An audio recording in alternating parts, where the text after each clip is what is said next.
It's great to see so many people here. Thank you for coming, first of all. My name's Malcolm James, and I'm a member of the faculty here in the School of Media, Film and Music, and I'm also part of the Sussex Centre for Cultural Studies. So this is our second REPS event. The first one was held at UEL, which was also around music and race and cultural studies, and this event is called Walking Bass. And I'll leave it for Dhanveer and Fumi in a minute to say a little bit about what that entails and what that's going to be. But I'll just say a bit about what this seminar series is and a little bit about who they are, so you can kind of situate them. So, for those of you who don't know, REPS, which is Race, Ethnicity and Postcolonial Studies, first started as a workshop for PhD students in London who are doing work in the area of race, racism, ethnicity and postcolonial studies. And it started in 2010. And while REPS has continued to run yearly PhD workshops and seminars, Helen Kim, who's there, and I thought that this year it would be useful to expand that space. So we're doing these workshops alternately between UEL and some of you at the UEL event and here at Sussex. And we're doing that because we believe there's a need to have similar open, critical and public spaces for dialogue in the university, similar to the ones that we started when we were doing our PhDs. And we feel that this is especially crucial because academic spaces for discussion on race, post-colonialism and cultural studies in general have been shrinking. So we've decided to expand REPS and we're appreciative to the Sussex Centre for Cultural Studies for supporting that, to UEL, Sociology for supporting that, and to Sussex Humanities Lab who are hosting us today. I'd also like to thank people here who've helped organise tonight and just get the stuff today, and particularly Lee, who's been very helpful today. So our third event's going to be advertised shortly, and it will go back to UEL. We don't quite know what that's going to be yet, so we'll have to kind of wait and see. So REPS has always been a collective space, and we want to continue in that way. So if you have any new ideas, anything you want to bring to it, if your work's in this area, please speak to me or Helen afterwards. We're happy to kind of facilitate that, and that's really what this is about as well.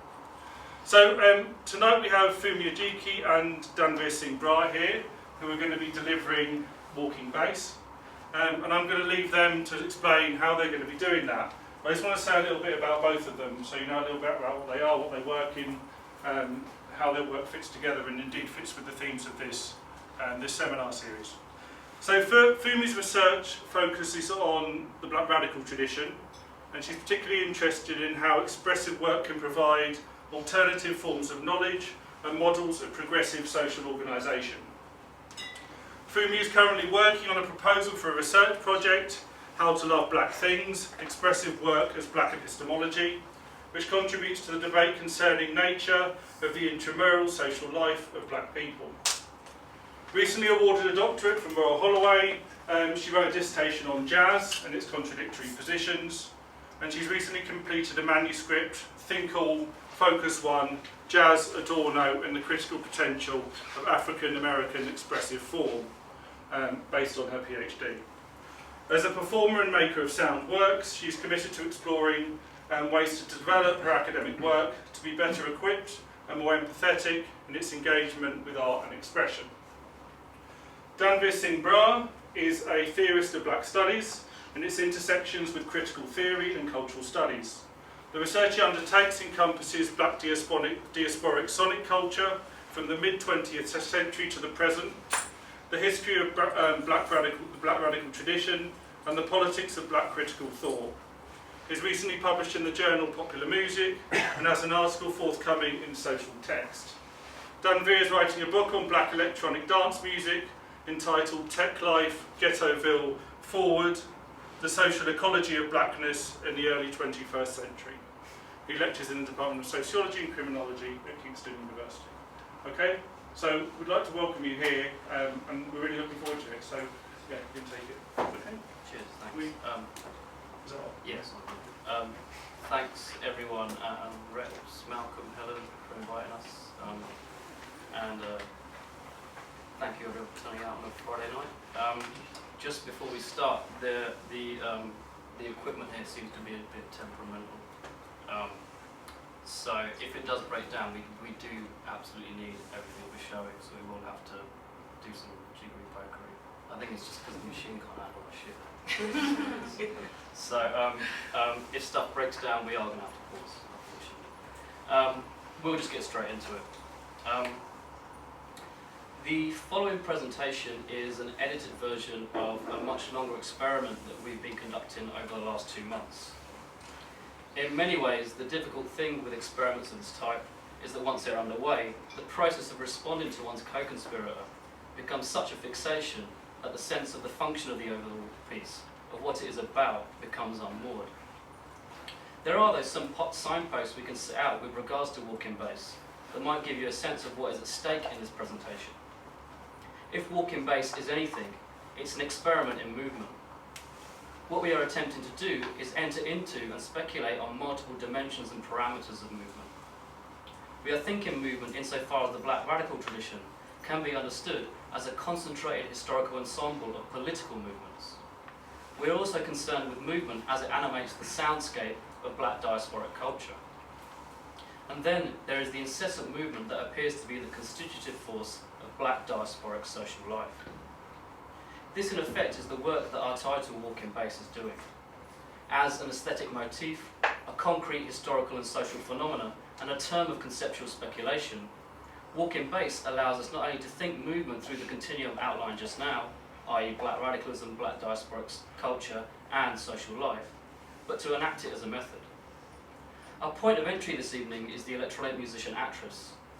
From there we'll be moving through a range of descriptions, theorisations, questions, images, footage and audio, before calling things to a halt with Franco Rosso's Babylon.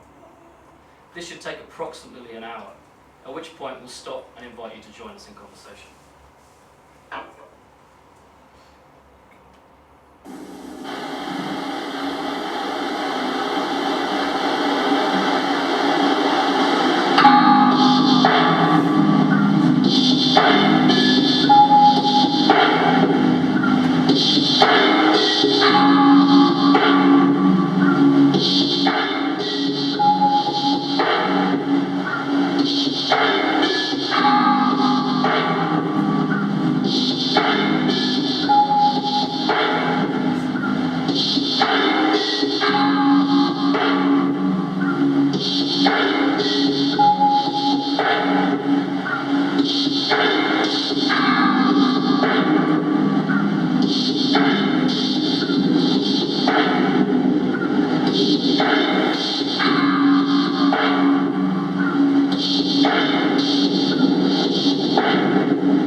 Strolling through post-apocalyptic inner-city landscape is extremely evocative. It presents a noirish romance, a dystopian collapse of past into future, a science fiction X-ray vision through to a social reality beyond the ever-increasing populations that inhabit these streets, and the hypervisibility of their projected image shorthanded under black and brown skin. Despite the reference to poverty and decay, this experience of the urban environment is as enthralling as that of actresses' 19th century Parisian predecessor, the flaneur, that haunt of the arcades and boulevards of late market capitalism. Both Caninem and Charles Baudelaire, Walter Benjamin's flaneur of choice, come to the streets as quotidian observers, participant spectators, near ethnographers. They speak of and to the alienation of modern life, both with simultaneous detachment and inextricable intimacy. For Baudelaire, the loneliness occurs in the throng of the crowd. Quote, the mass was the agitated veil, unquote, he saw Paris through. Actress's Ghettoville appears to be uninhibited by the living, yet one cannot help but be spooked by its stacked up pulses, the layers of inhale, exhale, heartbeat and footfall of the invisible throng. In his book Haunted Life, Visual Culture and Black Modernity, David Marriott becomes an occasional flaneur, and one perhaps more faithful to the contemporary moment with his traipse through CCTV footage of Damilola Taylor's last minutes. Damilola, the would-be victim, gained his social visibility due to his prospective criminality.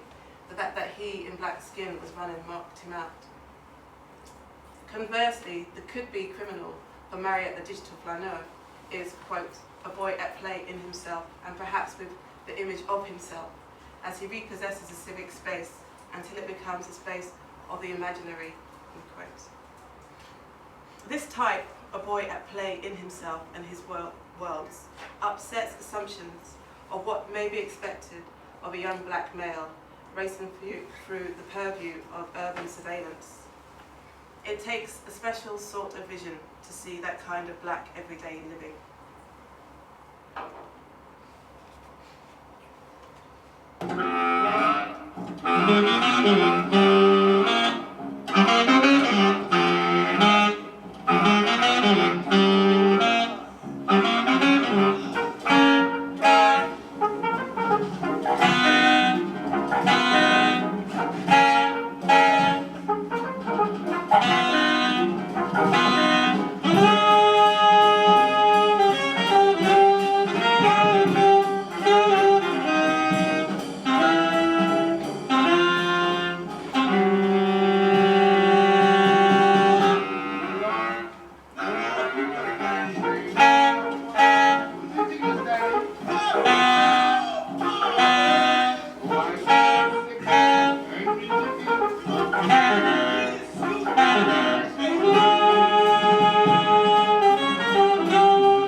Such propositions announce a series of movements.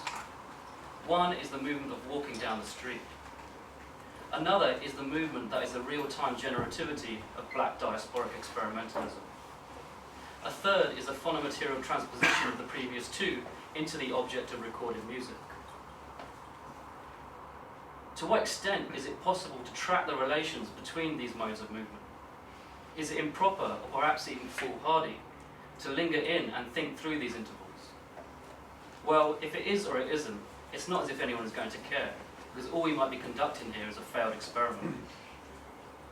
Let's deal then with the first mode of movement set out above. Another name for ghetto flaneurism might be the tradition of walking whilst black. Bryan Wagner, in his Disturbing the Peace, Black Culture and the Police Power After Slavery, writes of the formation of this tradition in the rewriting of slave codes following emancipation. In this context, the installation of police power over the free movement of black people was not embodied in a single figure, i.e. the police officer, but became an expandable function of the entirety of civil society. This antagonism between what as well as who is being policed and what as well as who is doing the policing is echoed in Stefano Hani and Fred Moten's poetical insistence that it's not Michael Brown who was shot whilst walking down the street, but, quote, black life in its irreducible sociality and with juris generative fecundity. The second and third types of movement set out are the particular domain of Charles Mingus's own experimental drive fueled by walking. It's possible to argue that Mingus was himself working, walking and at play in worlds. The problematic he was addressing with his continuous versioning of fables of Phoebus were the intervals between the improvisatory project that was the jazz workshop, the pedagogical insistence of the recorded object, and the stakes of a black child walking into a school. To return to the subject at hand, the question facing us here could be, is there a way we can track a path between actresses' ghetto flaneurism and the moving school that is black experimental music? Is there a correspondence between Mingus's walking bassline and actresses' grinding of the digital grit underneath his feet?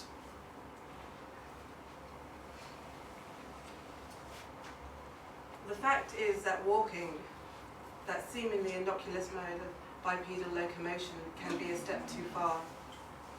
Unlike those running, a walker's feet do not leave the ground. Walking is extremely grounding. Walking over a stretch of urban landscape and time creates belonging and home. This claim to home could be seen as an act of insurgence. Yet I feel for Hani and Moten that this claim to belonging in the world falls short of the black refusal of what has been refused it. To want what has been denied you, to take the walk, to claim ground and home seems a cop-out. Shouldn't true agitators not crawl perhaps into a hole or get down and wriggle? It would be disturbing to stumble upon a person prostrate on the pavement, pulling herself along by elbows and stomach. It may be disconcerting, but perhaps also comical or burlesque. I'm inclined to think that it would seem vaudevillian and so not all that confrontational. It would be an acceptance of what was expected of black bodies rather than an affront to such stage setting rather than ground taking.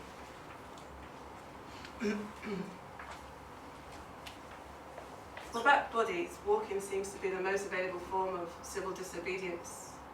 Do you remember how Denzel Washington brought his signature swagger to the portrayal of young Malcolm X? Swagger, that superb Shakespearean term, which means to strut in a defiant or insolent manner. To walk is worried by its distant synonym. It is nip-tapped, its roll cut loose. The walk in a swagger has been ravaged and is relieved of its metronomic insistence. It becomes syncopation. A swagger gently clubs the backs of knees of a walk, makes it buckle. It offers a crew of near-rhyming fighting talk. Dagger, wager, danger, jagged. It's too easy to understand swagger, which might be better termed swing, as insolence and defiance, as belonging to the insurgent and a strategy of protection against the administered world. And yet, thinking of Washington, a zoot-suited Malcolm Little running with Spike Lee's Shorty, I cannot help but be reminded of the sight of deeply urban women of Ibadan, each adorned with, in a different duck's wax print matching combo, swinging to and from market, heads adorned with impossibly shaped and sized items that add a further dimension of undulation, a gang of misaligned, mismatched patchwork polyrhythm. I want to move on from the respite of this suggestion of an African pretension to talk about Miles Davis out walking around New York with his band, to how the passing banter takes me off the porch or the corner. I'm desperate to get back to Mingus's walking bass, to his workshop resembling something of a New Orleans second line, and to Fable's supreme play with bipedal gesture. I wanted to think on swing as a good substitute for swagger. I feel compelled to linger a little longer on the Yoruba, not directly on Damilola or the urbanites of Ibadan, but on their only shared Orisha. Ishu Elegba provides a key to get past my limited portrayal of the critical potential of the black movement. Although most often associated with the crossroads, he or she can be found on a crack between worlds, her legs shortened and lengthened to accommodate the discordant planes. He is the means to negotiate, to make good the discrepancy without allowing its closure. Bringing in Eshu helps correct my rendering of walking, running, crawling, swagger, and swing as merely ontic categories of black movement. It brings to the fore the fact that swagger, swing, and limping are more than aesthetic and more than a political stance.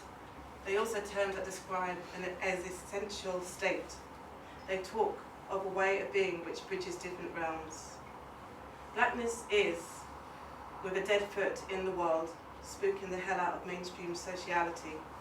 Its other foot is alive in the invisibility of black social life. This way of being inevitably moves with a swagger or a limp. I think a circuitous route can be drawn from what you describe as a social agitation and civil dissonance of crawling that leads us back to our nagging concern with what it means to say that Mingus's bass walks. We probably won't be any closer to an answer, but I think we're already beginning to understand that it might be the circling, the coverage of ground, the wandering, the limp that's the thing, not the destination. If we are to begin with crawling, then it's impossible not to talk about William Popel. The dude has been dragging himself along on his hands and knees since the 1970s in a series of what are now called crawl works. Perhaps his most notable is the 1991 Tompkins Square Park crawl. Dressed in a suit and carrying a flower in a pot, Popel pulled himself along the boundaries of the park in the East Village because he wanted to refuse the disappearance of poverty from the streets of his neighbourhood. Instead, the crawl was designed to demarcate and renew the conflict between those deemed to be poor and the administered city. Now more accustomed to group crawls, Popel notes how the dynamics have shifted from the solitary nature of his earlier work. Quote, "The folks who invite me, they think a group crawl is a solo crawl with people crawling after me, but that is not the case at all. The group is its own power as a group. It's a celebration of giving up something together in order to achieve something larger together, something not necessarily guaranteed. Sometimes people do not finish. If I crawl, I almost never finish. People are permitted to participate in many different but equally important ways, from actually crawling to caring for those who crawl to walking along and cheering crawlers on. It's very hard work to walk along in an event like a crawl and not find yourself doing more than walking." This image of people crawling together, of even those who are not crawling becoming part of a crawl, that gets down low in an act of collective and unguaranteed incompleteness, makes me think of nothing else but bass lines. The bass lines that come to mind are heard out on the street and involve pulling oneself down to the ground whilst almost always moving. The particular bass line, or perhaps bass crawl that comes to mind, is one you have already mentioned, the New Orleans second line, a kind of unending congregation of bass, slide and step that generates an open cartography of the Crescent City streets. He said that it came from the jazz parades. The jazz parades, he said, took place every Sunday morning after church. They used to have clubs, all over the city. These clubs always was a parade of the least, once a week. Every Sunday there was a parade of the least.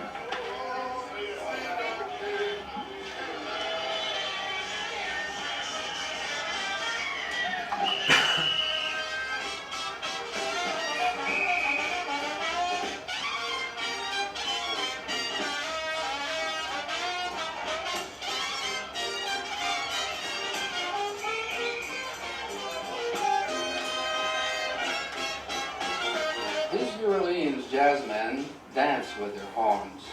They also play with tone, braying, yelling, laughing. And they're part of a street ballet with a cast of hundreds, where everybody is doing their own thing, right on the beat.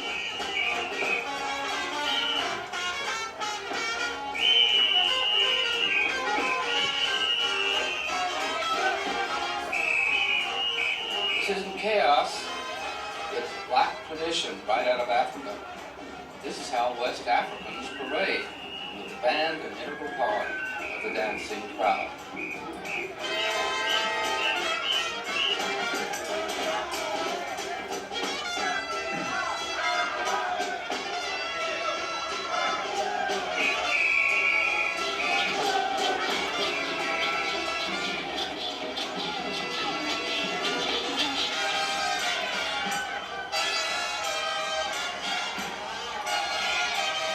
They have the shirts alike, they have the pants alike, they have the shoes alike, they have the hats alike, and they have the umbrellas alike. Have your clothes made, you have your fan made, you have your streamers made, and you want to have it all together when you hit the streets. You want to, because you're going to have a whole lot of people looking at you. You're just not going to have 2 or 3 people, man. You're going to have something like, hey, you're going to have a congregation of people, you know? And once that band get that number, boom to boom, well, you're going to get out there and do to do.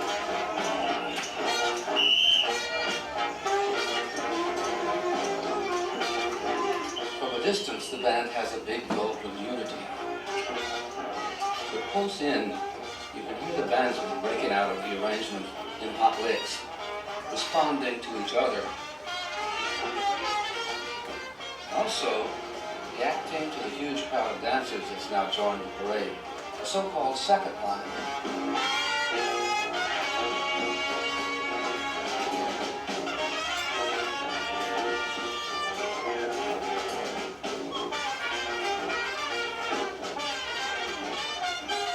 It's a dance when you feel good, do your thing. What you feel is good for you. So when you feel good, do your thing and then jump back out and hey.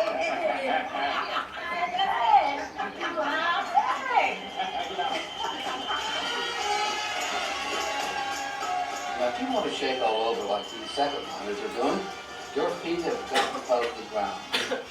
This is another part of the African heritage, the sliding step.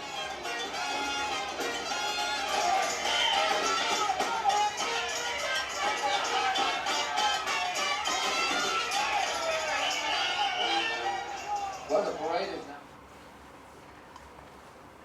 This mode of base crawling raises a number of questions about what we might call, by way of Cedric Robinson, the terms of order.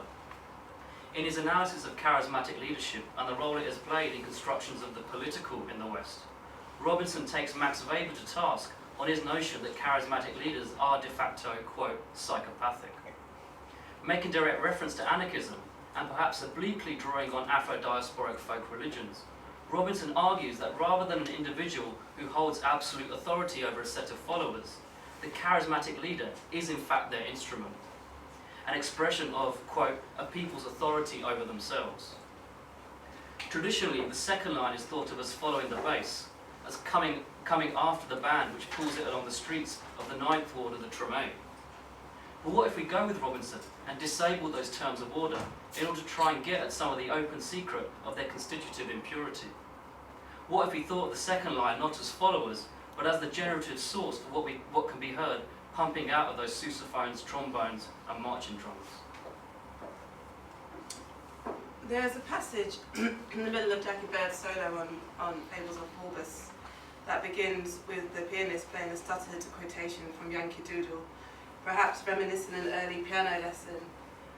A descending bass line pulls us away from the practice room towards an insistent common blues troupe, which moves on quickly, prematurely it seems at the time, to the opening phrase of Cedric Chopin's Funeral March, completing the medley.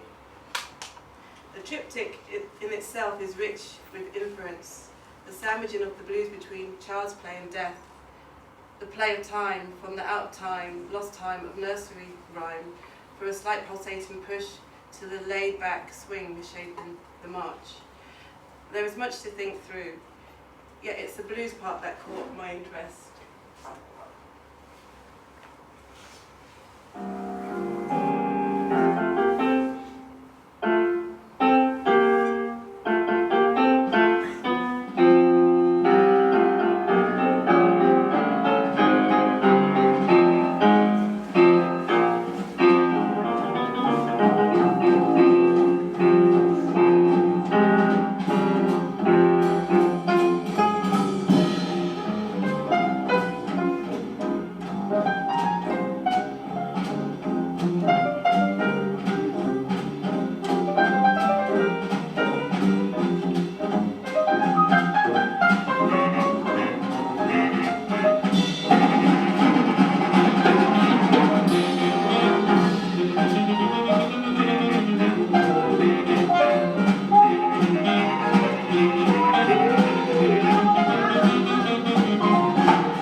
you've ever been to a party, and there was one fool in the middle of the floor dancing harder and yelling louder than anybody in the whole place. Well, have you? Well, honey, that fool was me. Yes, child. The name is Topsy Washington, and I love party. As a matter of fact, when God created the world on the seventh day, he did not rest. No, he didn't. He P-A-R-T-I-E-D. Party! But let me tell you about this function I went to the other night. Way uptown. And when I say way, I mean way uptown. Somewhere between 125th Street and Infinity. Inside was the largest gathering of black Negro colored Americans you ever want to see. In one corner, Nat Turner was sipping champagne out of Eartha Kitt's slip-on.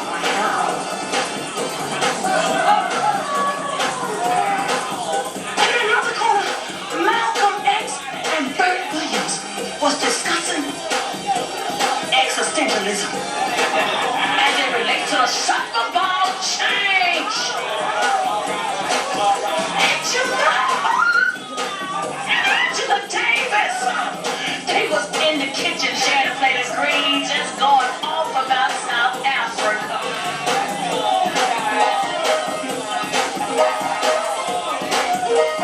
And then Bets sat down. To work till they did.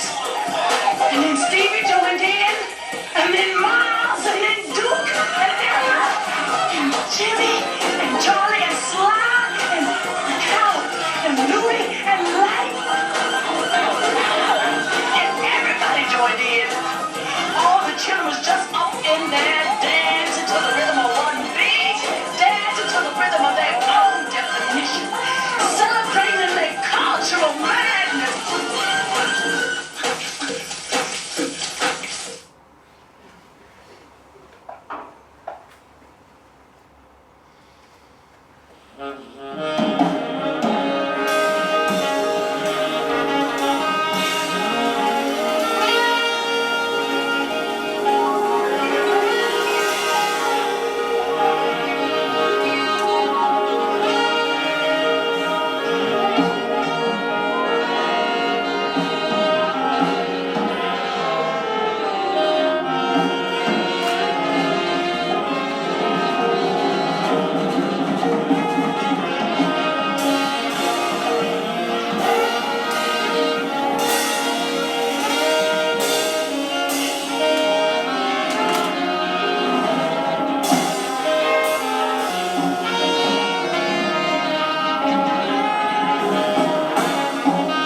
Many years ago, when I was in the military, I fell in love, or what I thought was love, and I didn't love myself.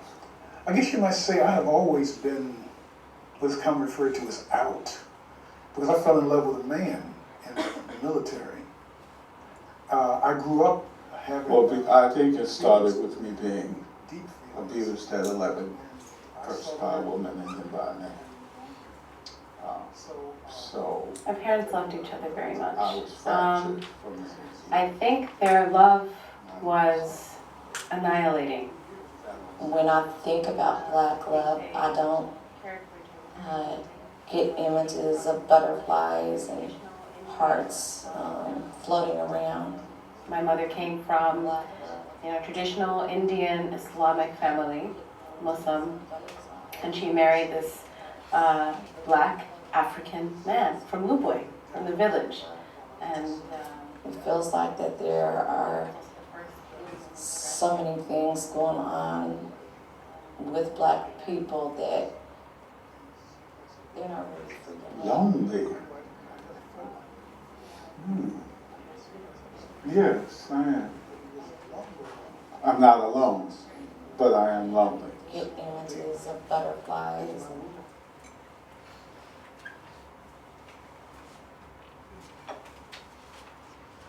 and these voices call out very clear idiosyncratic statements, but do so within the shared realm of communion. In each congregation, there is a cacophony of voices, each articulating distinct statement and comment, but often sliding and stepping into each other and between music, sound, and sense. These congregations provide both examples and models, not only of the bass, slide, and step, which can be considered a key Black story, or following Stephen Henderson, a masscon, that is, a massive concentration of Black experiential energy, but also of what may be a foundational principle governing African diasporic expression. The formative or unity-constitutive moment in these works is actually mimetic in nature. The Benjaminian formulation of mimesis to which I allude, bears little resemblance to that which we find in Plato's disparagement of the arts, the second-order reproduction of the idea or reality. Benjamin's 20th century renovation of Aristotle's rescue of the arts and mimesis presents mimesis as best understood as an inclination or attitude rather than a reproduction, whether that be a copy or the original manifestation of the idea. A mimetic approach is an empathetic attitude, and one in which the parties involved approach or adapt to each other in a manner that supports the retention of their particularities. Here, a subject can show affinity with another without being dominated or having to deny their non-identity. There is a yielding by both parties, but the retention of distinction is always in the foreground of their relations. Encountering collaborative creation such as we see in and between the examples which we just heard, we are shown mimetic comportment in action. What Albrecht Thelma describes as a sensuously receptive, expressive, and communicative type of behaviour between living beings who intimately adapt to each other. In the introductory section of his essay, Blackness and Nothingness, Mysticism in the Flesh, Fred Moten establishes the foundation that is central to the intent of the piece. The path the essay takes through Don Cherry, Ed Blackwell, Nathaniel Mackey, Frantz Fanon, Marcus Riedeker, and Orlando Patterson, all in the service of a corrective embrace of Frank Wilderson and Jared Sexton, is built upon what Moten calls not just the absence, but the refusal of standpoint. A close reading of the essay reveals that another way to conceive of the absence or refusal of standpoint is to call it blackness. And refusal might not even be the most accurate term to use here, because it implies blackness is an after effect of the political, economic, and aesthetic projects which have allowed some to think that not only is there a point from which to stand, but such a standing is neutral and thus requires universal implementation, often by force. Moten recognises this and pushes his formulations on blackness and standpoint further. Quote, blackness is the anoriginal displacement of ontology, that is, ontology's anti and anti-foundation, ontology's underground, the irreparable disturbance of ontology's time and space. Thus what we have here, at best for those with an investment in standpoint, is a constitutive eruptive emergence with blackness. But the real problem for those same investors is that what Moten filters through the heading blackness is the negated driving force for a standpoint project. It's what's holding standpoint up, and it's what surrounds it. In this respect, Moten's attempt to think blackness as the absence or the refusal of standpoint is not so much a private desire concocted in his mind, but has already been rendered socially concrete in the ongoing project of black diasporic art and culture. His intention is to render himself an instrument of this function. I've turned to Moten's essay because it allows me to introduce another iteration of ascension, one that appears in a conjuncture that is formally at least divorced from the one in which Coltrane conducted his experiments.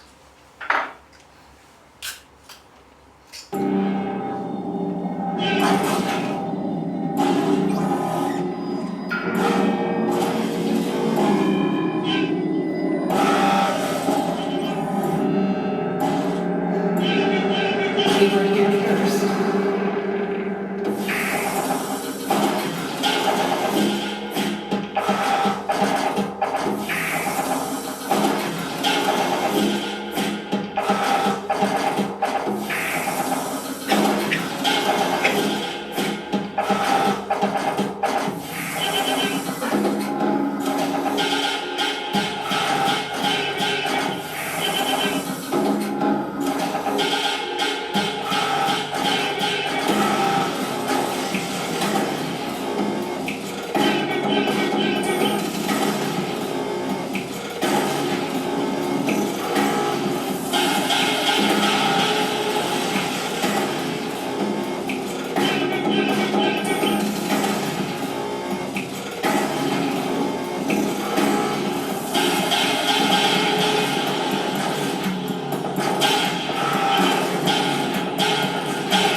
We were here first.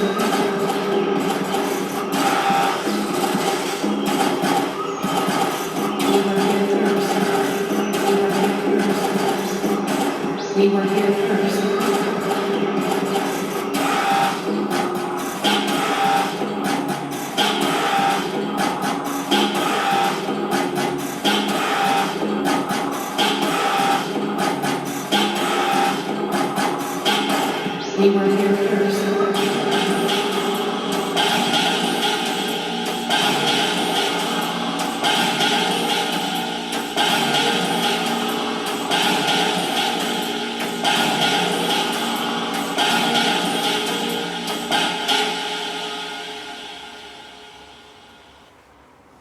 In Cape Town-based Angelo's Ascension EP, we have a formal proposition that could be said to snake its way into an implementation of the refusal of standpoint. But this experimentation is all conducted in the name of an affirmed militant stance. The complication of the relation between refusal and standpoint is fueled by Angelo's participation in the neo-Pan-Africanism of the Non-Records project. Non-Records is, quote, a sovereign nation state divided into 3 united territories. Non-citizens reside in villages, towns and cities across the globe. Each citizen has distinct social as well as geopolitical agency within our nation's infrastructure. Non-records is, quote, a sovereign nation state divided into 3 united territories. Non-citizens reside in villages, towns and cities across the globe. Each citizen has distinct social as well as geopolitical agency within our nation's infrastructure. In no uncertain terms, the intent of non is to run counter to current Western hyper-capitalist modes of representation and function, exercising the language of domination through the united resistance of policed and exotified coloured bodies. At a time when national market state, financial and political systems are tested as never before, non shall remain committed to the militant realities and potentials of the non-state. Non came into existence through the Pan-African desire for representation on our own terms. Using sound as their primary weapon, non again take us back to those questions concerning ground, position, stance and movement, as they animate and are animated by the phonic materiality of blackness. All of these features, particularly as they operate in tension to each other, can be found in the concentrated repurposing of Michael Jackson's They Don't Care About Us by Chino Amobi, also of Non Records. Skinhead, yeah, everybody gone. Situation, I got mission, everybody got in the suit, everybody gone. Bang, bang, shot, dead, everybody gone. All I wanna say is that they don't really care about us. All I wanna say is that they don't really care about us. Beat me, hate me, you can never break me. Will me, thrill me, you can never tell me. Do me, sue me, everybody do me. Kick me, kite me, don't just like I rape me. All I wanna say is that they don't really care about us. All I wanna say is that they don't really care about us. Coming for it become my life. Have a wife and two children who love me. I am the victim of police brutality. No. I'm tired of being the victim of hate. You're rid of me of the pride, for God's sake. Let the cabin to fulfill this prophecy. Set me free. Skinhead, dead, everybody gone. Recognition, everybody out of me. In the suit, everybody gone. Black men, no one but the Indians. All I wanna say is that they don't really care about us. All I wanna say is that they don't really care about us. Tell me what has become of my rights. Am I invisible cause you know me? If I got rich and promise me free liberty, no. I'm tired of being the victim of shame.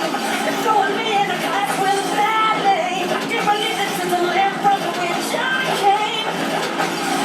You know I really don't hate to sin. The government don't wanna see. But it goes about what it didn't. Keep working like it's a free, no. Skinhead, dead, everybody gone back. To do it to recognition, everybody didn't get to me. Back, you can never test me. Kick me, you can never get me. All I wanna say is that they don't really care about us. All I wanna say is that they don't really care about us.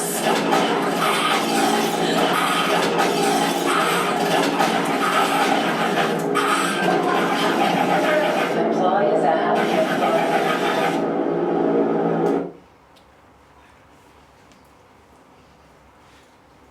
On Coltrane's Ascension, the musicians are playing towards and around a three-note blues motif, and perhaps all blues motifs.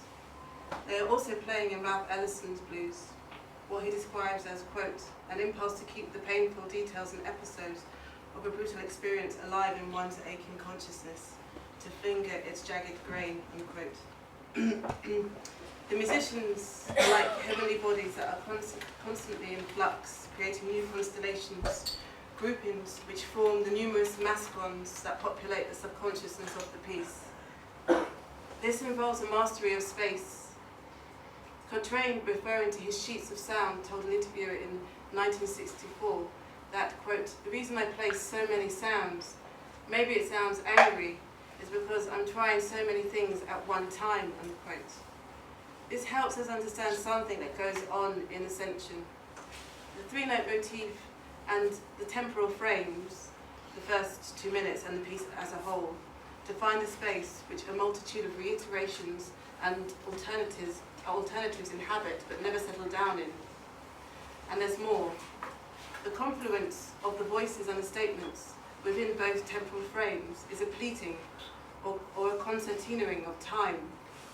Statements which I'm conditioned to want to hear each in their own place, one or a few at a time, following one after the other, they all sound together. Moreover, I cannot hear the three-note motif without hearing other blues. Ascension takes me all the way back to Louis Armstrong's West End Blues, to the voice-like horns of Duke Ellington's orchestra, to Abbey Lincoln singing Come Sunday, and to the work chorus described by William Francis Allen in 1867. Participating musicians are invested in a space in which they continually re-render massive concentrations of experiential black energy, both those massacons inaugurated in the piece and those temporally and geographically disparate massacons to which they are sent. This fleeting of time in free jazz allows me to imagine all the versions of the well-worn standard Body and Soul I know, from Hugh Berry and Roy Eldridge's 1938 version to that of Cassandra Wilson's Live, being sounded together. More than ever, I hear them as belonging together, as inhabiting but never settling in the same space.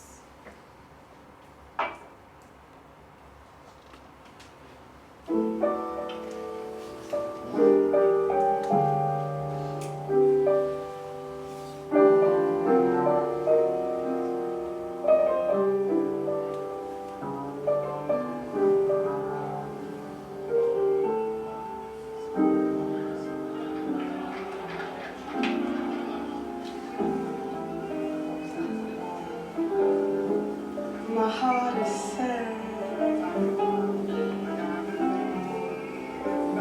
lonely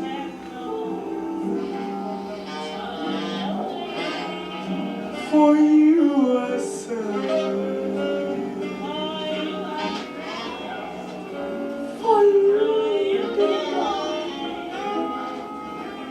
I have a kiss. Why?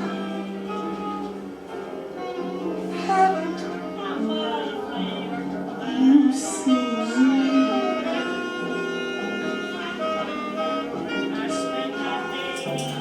I'm for you, body and soul.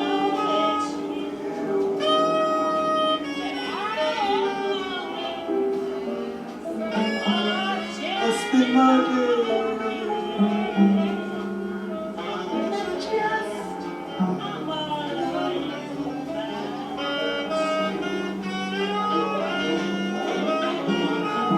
I'm wondering why it's me.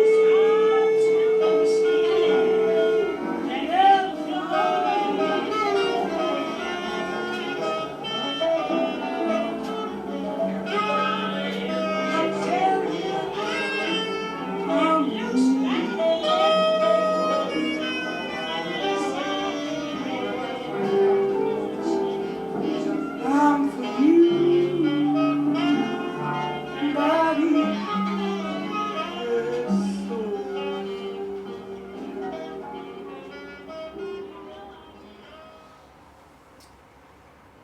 Ralph Ellison prepared the ground for all this when his Invisible Man revealed a desire to, quote, hear 5 recordings of Louis Armstrong playing and singing What Did I Do to Be So Black and Blue, all at the same time, unquote. Black and blue, radiating from 5 different points in a room, would provide more than surround sound. The fantasy phonographic performance would have animated the dead space of the man's basement, its embrace a surrogate for the intimacy denied him. And perhaps more pertinent to the issue at hand, as 5 versions of the same tune by the same musician being sounded together in the same space, the man's Black and Blue would have been as much installation, a play with and within space, as it would have been a performance unfolding through time. In a recent talk entitled Chris O'Philly Bluets, Black and Blue in Lovely Blue, Fred Moten plays an extract from artist Ben Hall's multiphonic schmear, an audio installation that augments and redepositions the work began by the Invisible Man.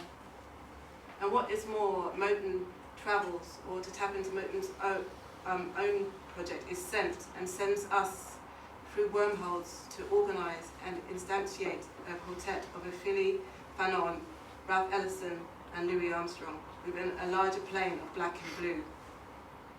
In doing so, he brings his own contribution to the massacre inaugurated by Fats Waller and Andy Razak, which unfolds through the space and time of his lecture performance.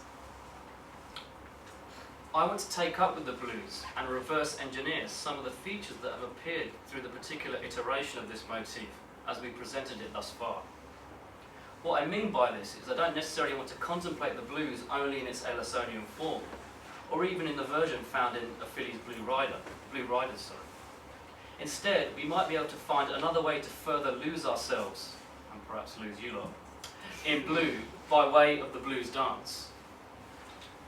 Blues dances were the social experiments conducted in cities such as London, Nottingham, Birmingham and Bristol by migrants from the former colonies of the Caribbean during the late 1950s. The combination of their exclusion from the majority of legitimate places of leisure and the sense memory that in particular Jamaicans carried of open-air sound systems in Kingston led to black people in the UK to repurposing their living rooms, kitchens and basements in order to host early sound systems such as Duke Vin and Count Sockles in Notting Hill. Playing largely Jamaican ska and imported R&B from the US on speakers powerful enough to shake the plaster from the ceiling, this private practice was soon amplified into the more public, social, sonic and technological expressions carried by sounds such as Fat Man, Coxsone and Jah Shaka. The music being broadcast in these systems was no longer ska and R&B, but the overt warrior stance taken up by rockers and dub. If we are to talk about Pleats in Time as part of a massive concentration of black experiential energy, Mascons, one that pushes at the relation between standing, ground and refusal that is driven by the intensity of endless burgeoning and is conducted across time and in social space, then we have to talk about the dub. Paul Gilroy has written of dub of the mid-1970s and early 1980s as a sonic process of dismantling and reconstructing a track in order to expose and modulate its artificial status. Dub producers and sound system operators, quote, expose the musical anatomy of the piece, showing how each layer of instrumentation complements the others to form a whole. For Gilroy, this is not simply a form of musical play, but was in fact a political orientation, whereby Rastafari used a complementary analytical method to expose the ism and schism of civil society, state and racial capitalism. More importantly, this is a black phono-political orientation that was not only taking place within the time of the record, but due to the symbiosis with the sound system, it was conducted through the social space of the dance, across a concentrated mass of people. Such was the force of the dub, it is arguable that the bodies in the dance became both musical and militant instruments, riding back and forth, pulling the bass lines out of the speakers, and stretching the voice of the DJ as he laid waste to the Babylon outside the dance hall. This takes us back to the question of the absence or the refusal of standpoint, of no ground, of none as a basis for thinking black music. Franco Rosso's 1980 film Babylon closes with a sound clash between the fictional lion sound and Jah Shaka's solo operation. Brinsley Ford's character Blue, Lion's DJ, takes up the mic amongst the combined soundscape of Aswad's warrior charge, police smashing down the doors to the hall in order to shut down the dance, and members of the crowd running from the scene. His exhortation is simple: stand firm.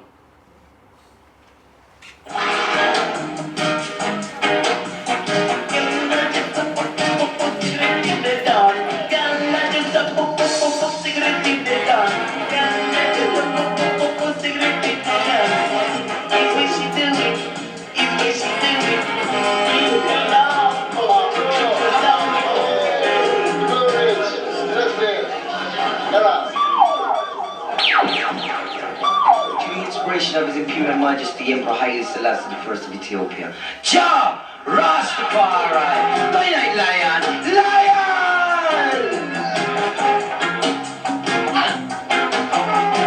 I get it on, come in here. I am the God of you in the earth.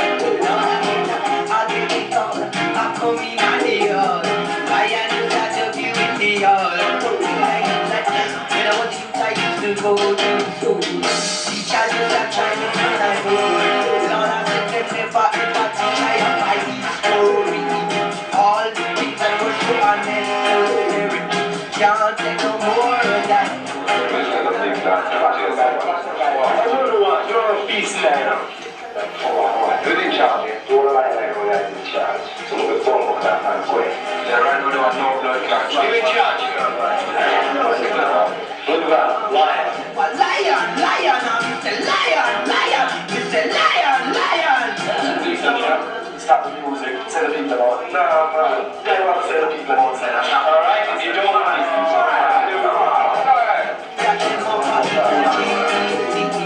These stereotypician of age, people are the front in the world.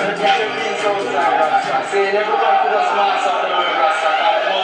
Stand for my hand. Hey, no, the fool like young enough to not each other. Right now I stand firm in the hall. Double breaking, lion. We don't say we can't get no more of that. Lion say we can't get no more of that. I eat that lion say we can't get no more of that. So we know that people and it's the same kind of living. Brutality, hypocrisy, immorality. We can't get no more of that. Say lion, rising. So we know you can't bully you no more. Jaja teaching you the right and true way. And every day everyone shall get paid according to the vocabulary. Can't get no more of that. Oh, what was that? Can't get no more of that. We can't get no more of that. No more of that. We can't get no more of that. Stand firm. What does it mean to make the declaration stand firm in this context? What does standing become if blackness, in its refracted relation to both black social life and the black radical tradition, involves the negation, nullification, or even the non of standpoint? How do we begin to think about the intervals between the dance as an event of occupation, which then draws in the anti-black duress of the state, if black diasporic music is determined by the absence or the refusal of standpoint? That's it.